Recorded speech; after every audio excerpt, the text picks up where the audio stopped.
විදුලිය නිපදවීම අධෛර්යයට පත් කරන නව පනතක් කැබිනට් මණ්ඩලයේ සම්මත කර තිබෙන බවට ලොකු ප්‍රචාරයක් යනවා. සෝලා පද්ධතියක් ගෙදරට ගන්න හිතාගෙන හිටිය නිසා මේක මට වැදගත් නිසාම ඒ ගැන ටිකක් හොයලා බලන්න මං හිතුවා. ඇත්තම කාරණය තමයි තවම එහෙම පනත් කෙටුම්පතක් කැබිනට් මණ්ඩලයේ සම්මත කරලා නැහැ කියන එක. ඒත් ලංකාවේ සෝලා විදුලිය නිපදවීමේ අවදිමත් සහ ජනතා හිතකාමී නොවන ක්‍රියාවලිය විධිමත් ලෙස ප්‍රවර්ධනය කිරීම අරමුණු කරගත් යෝජනාවක් කැබිනට් මණ්ඩලයට ඉදිරිපත් කර තිබෙන බව දැනගත්තා. 2025 අප්‍රේල් 18 වෙනිදා වෙද්දිත් ඒ පත්‍රිකාව කැබිනට් න්‍යාය පත්‍රයට ඇතුළත් කර නැති බවත් දැනගත්තා.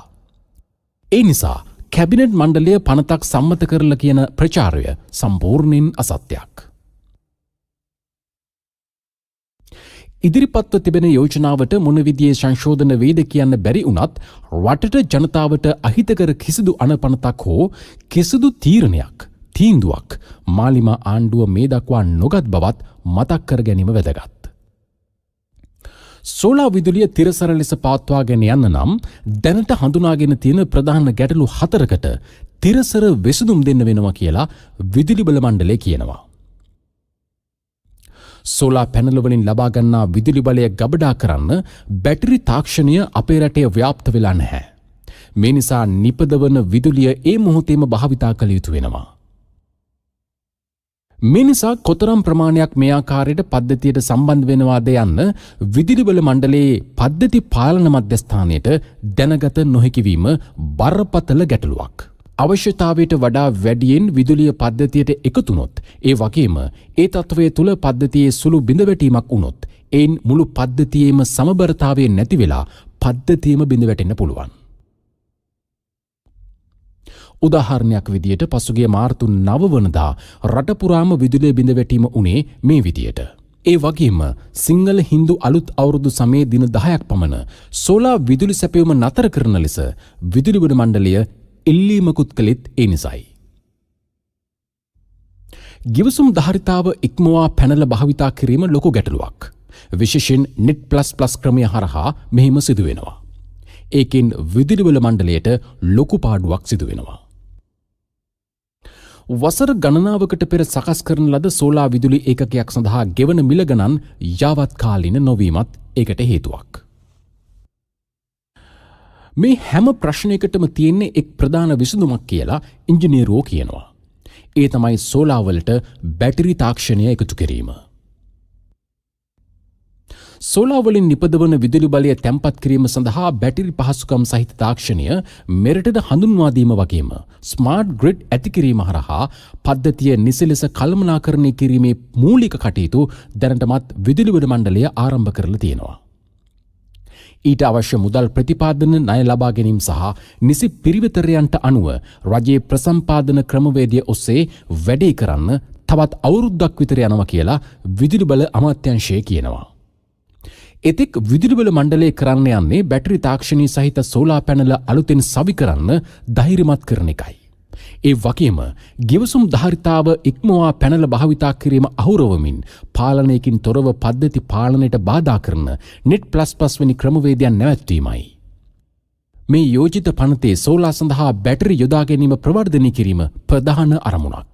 ඒ සඳහා බැටරි සහිත සෝලා විදුලි ඒකකයකට ගෙවන මිල රුපියල් 45ක් ලෙස යෝජනා කරනවා. ඒ වගේම දැනට ගෙවන මිල ගණන් ඇත්තරම නියම කරලා තියෙන්නේ මීට අවුරුදු කිහිපයකට පෙර එදා තිබුණු ආර්ථික තත්ත්වය සහ වෙළඳපොළ මිල ගණන් බලලා. ඒත් අද ඒ තත්ත්වය නෙවෙයි තියෙන්නේ, සම්පූර්ණ වෙනස් තත්ත්වයක්. අද වන විට රටේ ආර්ථික තත්ත්වය බොහෝ දුරට වෙනස් වෙලා තියෙනවා. සුබවාදී දිශාවකට. එදා තිබුණු ඩොලරයාගේ නෙමේ අද තියෙන්නේ. සෝලා පැනලවල මිල ගණන් උපකරණවල මිල ගණන් විතරක් නෙවෙයි, වෙළඳපොළ පොලි අනුපාතයන්ද එදාට වඩා අද සැලකිය යුතු ලෙස අඩුයි. ඒ නිසා මෙන්න මේ නව මිල ගණන් හා සමපාත කිරීමත් මෙමගින් අපේක්ෂා කරනවා. මෙයින් මෙම විදුලි නිෂ්පාදකයන්ට හානියක් වෙන්නේ නැහැ. ඒ අනුව තමයි අලුතෙන් ආරම්භ කරන බැටරි රහිත සෝලා විදුලි ඒකකයකට දැනට පවතින රුපියල් 27 රුපියල් 19ක් ලෙස යෝජනා කරන්නේ. දැනට විදුලි බල මණ්ඩලයේ සමග අවුරුදු 20ක් දක්වා ගිවිසුම් ගතව සිටින කිසිවෙකුට මෙම යෝජිත මිල ගණන් සංශෝධනය කිසිදු ලෙසකින් බලපාන්නේ නැහැ. අලුතෙන් පටන් ගන්න අයට පමණයි මේ අදාළ වෙන්නේ. අපි සෝලා තාක්ෂණයෙන් සුනිත්‍ය විදුලි බලය ලබා ගැනීමෙන් බලාපොරොත්තු වන්නේ මොකක්ද? අපට අඩු මිලට විදුලි ලබා ගැනීම.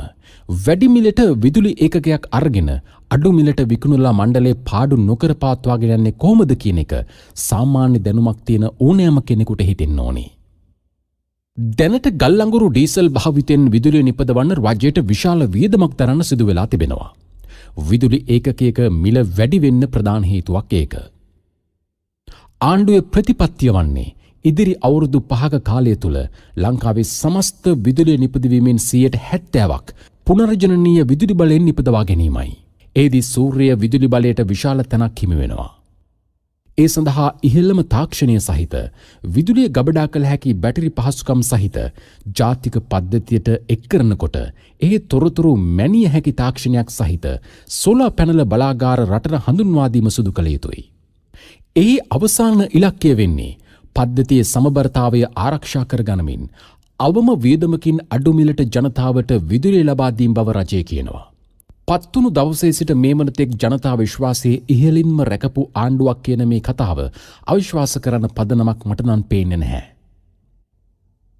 ජාතික මට්ටමේ දේවල් අනිවාර්යයෙන්ම රජය මගින් නියාමනය කරලා ජනතාවාදී ක්‍රමවේදයක් හදන්න ඕනි. නියාමනය නොකර ආරම්භ කරපු පෞද්ගලික බස් සේවාව වගේම අනාගතයේදී සෝලාර් සිස්ටම් එකත් වාතයක් වුණාට පස්සේ නියාමනය පටන් ගන්නවට වඩා අමාරුවෙන් හරි මුලින්ම නියම ට්‍රැක් එකට ගේන එක රටට හොඳ දෙයක්.